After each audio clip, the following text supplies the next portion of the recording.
Hello friends and welcome back to my channel. My name is Caitlin from Florals.com and today I have the pleasure of being a part of Scraptember thanks to Natalie for inviting me.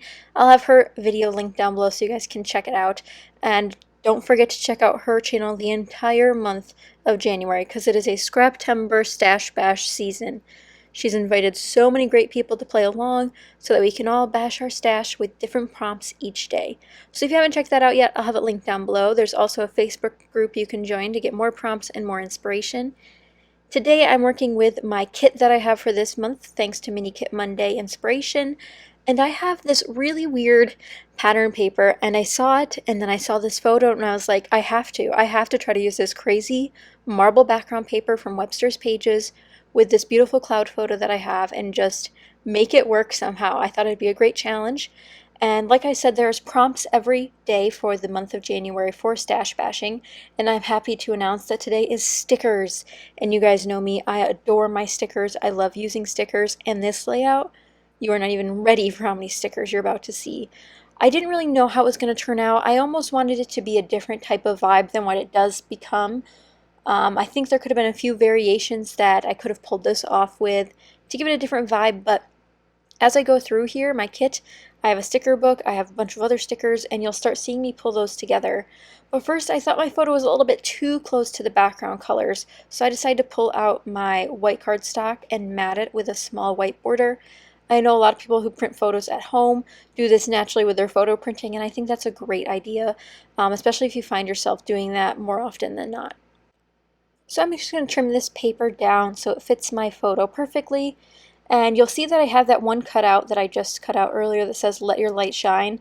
That's going to end up being my title. I start looking through other elements of my kit, and as you guys can tell, this actually isn't sped up too quickly, mainly because it didn't take me that long to complete.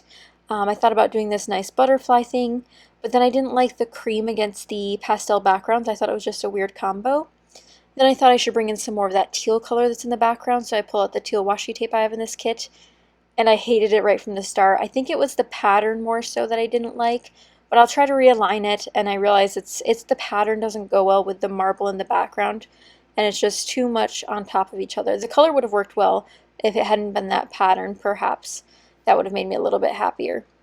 I also have this doily die cut that I really think I'm going to use because it matches those peachy tones in the background again very, very well. But here's where the sticker book idea starts. At first I'm just looking for inspiration, and then I get the idea. If you guys have seen, lately this is when they tend to come out, but there's these things called vision boards, and essentially you just put everything you want and you manifest a better life for yourself. You know, if you want a house or a car, or if you want to get fit, if you want to be healthier, you put these things and you collage them together on a vision board, and that's essentially what it is, and you hang it up and you look at it every day and you're inspired by it. This is essentially a vision board layout type of sticker mess, sticker sneeze as they call it sometimes.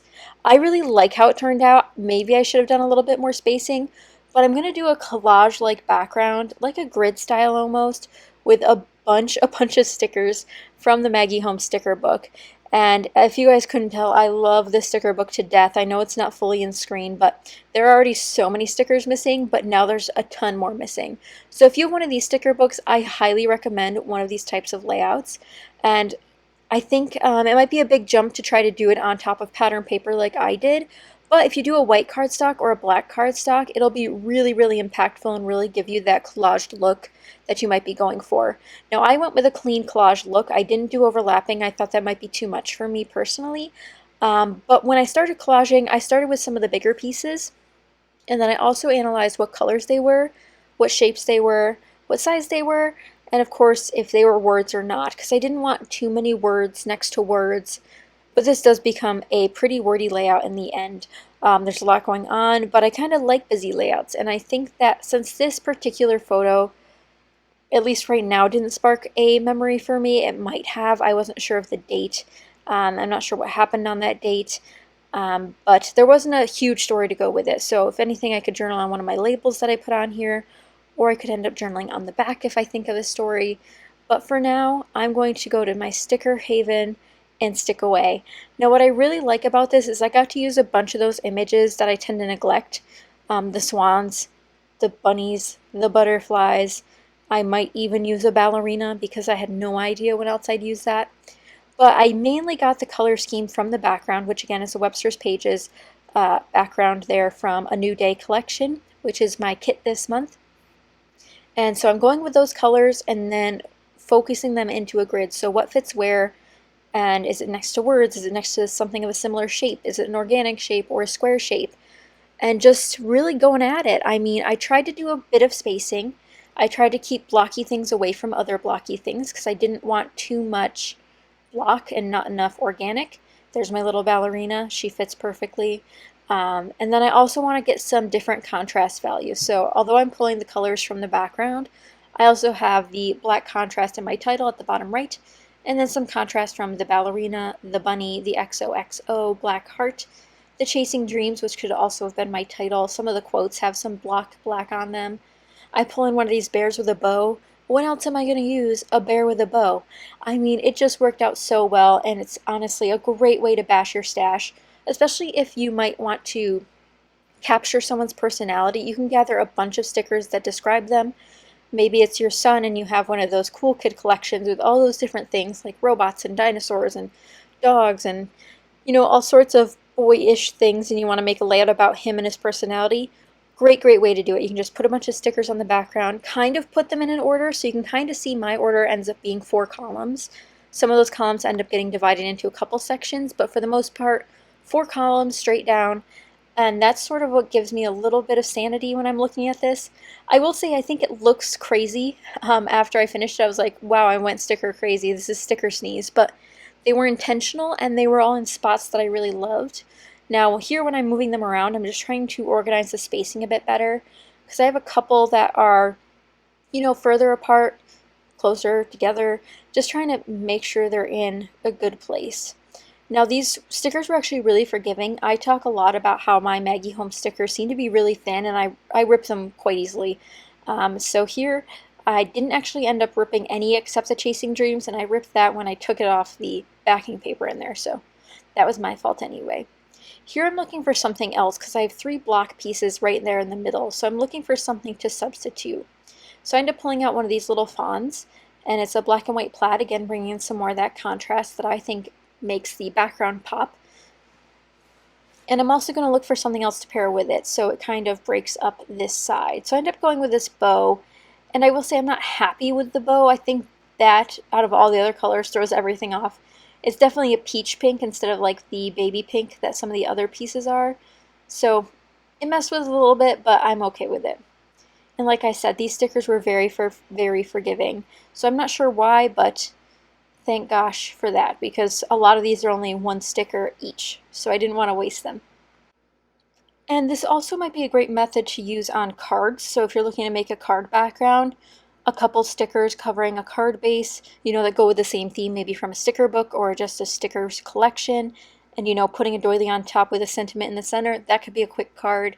And also using up your stickers. We're all about using stuff up this month, so definitely make sure you check out the Facebook group so you guys can join in on the Scraptember fun, because she is posting some amazing layouts in that group, and I can't wait to scrap for some of her prompts because they're just so fun and exciting.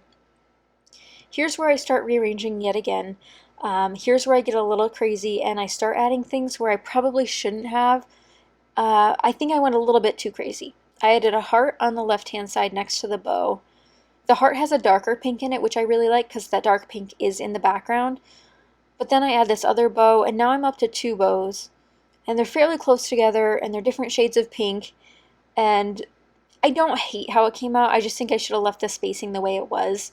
But knowing that this was a challenge to use as many stickers as I could, essentially, you know, in a nice way, in a fun way, I thought that this could work well. So right now I'm looking for a couple spots that need something. I just pointed them out there. So I have about 3 spots left that I think look unfinished, uneven, and I start scrolling through. I see things, but they're not exact color matches, they're not exact fit, they're not exact contrast, so I don't want black next to black if I have to. Here I try to pull out this floral, which would have looked so beautiful because it's a clear sticker, so the coloring would have shown through. I end up going for a transparent label instead, which I still think is that soft vellum look without having to go crazy about it. Now to fill in these awkward gaps, what I ended up doing was pulling in some of these plus sign stickers. I love using these on all types of layouts. They're a great spot filler, and they also help bring your eye around the page because they're an iconic shape that an eye can naturally, remember, sort of like a triangle or a star. And those will really help finish off the layout. Here I pull in a random number. I never know what to do with whenever there's numbers left in a sticker book. Like right now I only have 4, 6, 7, 8, and 0. So somehow you might be able to pull off a date, but not a whole date because you'll need a 1 for most years. So I don't end up using those on this one, but getting one sticker on there that was a number is a good success. I realized I should have used one of these little black swans because 1, they're so cute, and 2, I find them generally hard to use because they have a bright pink beak. But you might think this is over, that was it, that's enough stickers, Caitlin. No, it's not enough stickers.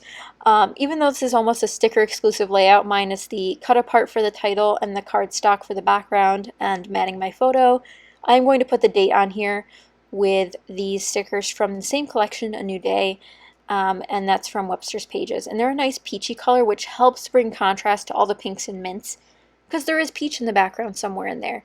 And I thought these were a better choice than the hot pink ones I showed you guys earlier. But I really, really enjoyed working with my kit for this challenge, and I hope you guys will join in on the challenge and pull out some stickers today and really go sticker crazy on a layout. There's so many different ways we can use stickers. Add some dimension, add some of your own glossy accents or glitter. Make those sticker yours and have fun with it. But I hope you guys enjoyed this process video. If you did, be sure to give it a thumbs up and subscribe. Check out Natalie, link down below. If you guys have not checked out Scraptember yet, you definitely have to check it out.